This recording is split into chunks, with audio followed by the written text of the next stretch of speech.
Beautiful.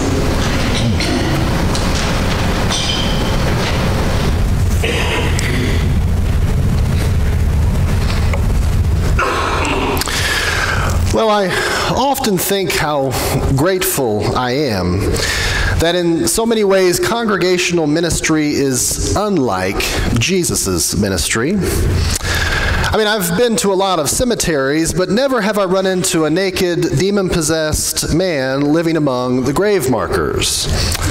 Some might say the church is a graveyard these days, and our tradition just a bunch of tombstones. Even then, thanks be to God, I've never had to preach in front of a bunch of naked people, right?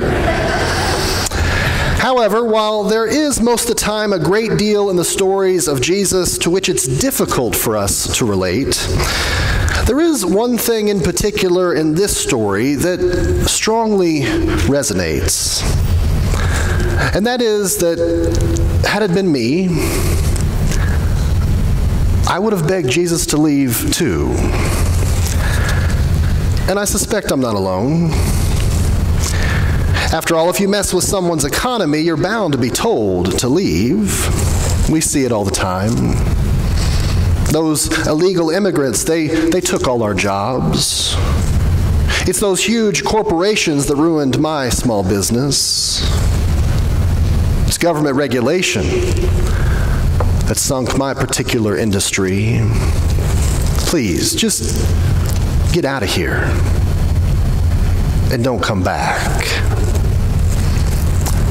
That's essentially what these villagers say to Jesus because, well, he's sort of done the same. After Jesus exorcises these demons, he gives them permission to enter the swine herd, the very livelihood of the Gerasenes, which then subsequently run off the cliff and drown. Like I said, I would have told Jesus to leave too. After all, his presence, no matter how healing it might be, well, it's just too costly. Of course, you don't need to read this story to know that truth. It doesn't matter who's providing the health care these days, healing always comes at a great cost. You need only look at your hospital bill or your health care premium, or all those millions who can't afford either to know that. And yet I can't help but wonder if there's a greater cost in this healing that is deep down the real root for which Jesus is told to leave. Not just the cost of these swineherd who drowned in the lake, but rather the cost of Jesus taking away the Gerasene demoniac. After all, there is a cost to everything, and sometimes the greater one isn't necessarily financial. I can remember after our most recent presidential election talking with congregants about their struggle to go back to the way things were before the election. So many things had been said, especially on social media and among family members and friends and even congregants of the same community of faith, demonizing one another, their very personal beliefs and values, and even the candidates they were respectively supporting. Despite so many wanting healing, wanting things to go back to the way they were, the response was almost universally the same. What do we do now, after all that's been said? It's just too hard. And I can't help but wonder if that's how the Gerasenes and this newly healed man feel about one another. This hasn't exactly been a healthy relationship for the last several years. The Gerasenes demonized him, chained him, put him on the edge of the town and in the graveyard of all places, seemingly hoping he'd show up dead. But now all of a sudden he's healed, no longer unclean according to Jewish law. He can come back to the community, but it's just not that simple, is it? I mean, we all need a demon who lives on the edge of town, don't we? Someone to which we can attribute our problems, something to which we can point to and blame, someone we can demonize in order to overlook our own demons. It's no wonder they asked Jesus to leave. He has, after all, taken away their demoniac. While I was in divinity school, I went on a trip to Mexico with a group called Border Links. The purpose was to learn about the dynamics that take place around the border between America and Mexico. We talked with and had presentations by Border Control on both sides of the border. We talked with business owners from both countries. We even talked with churches on both sides. We even spoke with migrants getting ready to make the trek through the desert with their families. One of the individuals we spoke to was a man named Robert, a Native American whose tribe is indigenous to the land that's now separated by the border between U.S. and Mexico. He shared with us the story of his tribe and the ways in which the establishment of the border between our two countries has divided his people and made it difficult for them to maintain their place and their heritage. Because we were a group of seminarians, Robert told us about his brief experience in seminary and the reason for which he never finished. He was getting ready to preach his first sermon one Sunday morning in a beautiful cathedral in a community along the border in the U.S. He was listening to the choir sing their anthem that day just before he was about to ascend the pulpit to preach, looking at all the beautiful stained glass window in the sanctuary when he noticed one depiction that just looked sort of out of place. So after worship, he walked up to get a closer view of the glass. In this stained glass was a white clergyman with an angry look on his face, holding out a cross toward a man on his knees.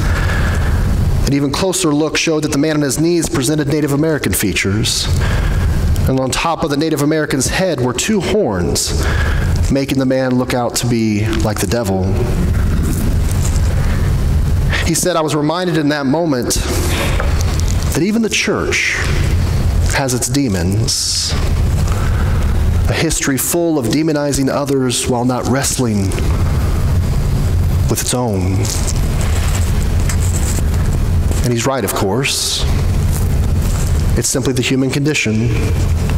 All you need to do is watch the news or get on Facebook or Twitter or even go to a family gathering to experience it. You deplorables, you socialists, you're ignorant, you're irrational, you're unpatriotic, you communists, you traitor. You see, it's just easier to label and demonize and dehumanize. Because we know not just from this story, but from every personal experience that we use and have, that when we use our names or, God forbid, learn each other's stories, well, such an endeavor runs the risk of costing us our demoniac. Or at least that's one of the first things Jesus asked the demon-possessed man when he encounters him. I wonder if you remember it. He doesn't ask what is your political affiliation or your religious background or how he managed to get himself into these circumstances. No, he asks the most simple and simultaneously profound question that just about every demon I've ever encountered has been exorcised by anyway. What is your name?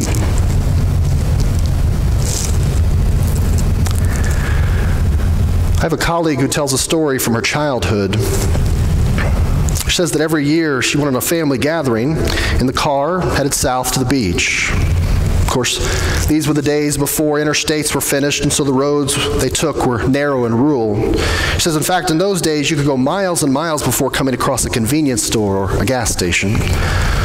I can remember one particular year driving home after a week of vacation when one of the tires on our car blew out. It was a hot summer day.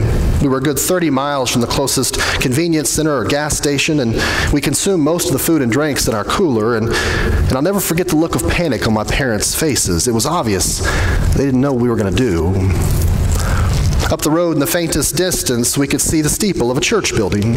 And so my dad, not wanting to leave all of us behind, gathered up my brother and myself and my mom, and we all walked together the half a mile or so down the road to this church. It was a Sunday, thankfully. Church was in full swing. I looked up and I saw a glimmer of hope on my father's face as we approached the church building. It's sort of ironic, really. Despite his insistence that Jesus never saved anyone from anything, the church was about to literally save us. But as my father approached the front doors of the church building, he stopped dead in his tracks, and he began to slowly walk backwards away from the building. My mother said, "What's wrong?" But before he could respond, a tall, slender African-American man walked down onto the steps of the church. He said to my parents, "Sir, ma'am, is everything okay?" My dad was silent. You see, he'd never said anything positive about another person of color, let alone spoken to anyone with a skin tone darker than his. My mom piped up, "Yes, our car is broken down about half a mile down the road there. Do you know anyone who might be able to help us?" The man said, "Sure, of course. Wait here just a moment." I could tell my father was stewing. He wasn't sure whether to stay or to run away, and just about the moment he was getting ready to tell us we needed to head down the road just a little further, all of a sudden, every person in that church building came out onto the front steps. The women came to tend to me and to my brother and my mom, offering us lemonade and iced tea to fan us from the heat. But the man who greeted us walked directly to my dad, extended his hand to shake it, and said, "Hey there, my name's John. What's yours?" My father was barely able to make out Henry. I watched as my dad then turned and started walking with about 10 African-American men down the road from whence we came toward our broken-down car. And about an hour later, the car pulled up in front of the church, fixed, and we were back on the road. My father never spoke another word that entire trip. I never did find out exactly what happened during that hour my dad was away from us. But I do know a few months later, we were watching the television and the news was on. Reporters had begun covering the civil rights movement, bringing those horrific scenes of fire hoses and dogs and police batons into people's homes. My brother and I were sitting on the floor playing, not paying much attention to the television, when my dad turned it off and looked at us and said, "I both want you to know something." Captivated because my father rarely spoke to us directly except to discipline us, and because I'd never seen my father so emotional before, he said, "I need you to know I was wrong. I didn't hear any chains rattle or watch any demons literally leave the room. But for the first time in my life, I did see and witness a healed man. After all, I can't imagine what it cost him to say those words." Perhaps there's a great deal in this story to which it's hard for us to relate. Graveyards, naked demoniacs, exorcisms, swine herds jumping off a cliff. Don't let anyone ever tell you the Bible is boring, okay? In fact, I suspect some of you are wondering about this wild tale, what the demoniac asks Jesus when he first encounters him. "What have you to do with me?" Well, it turns out we're all capable of an exorcism. We just, as the saying goes, must be willing to face our demons.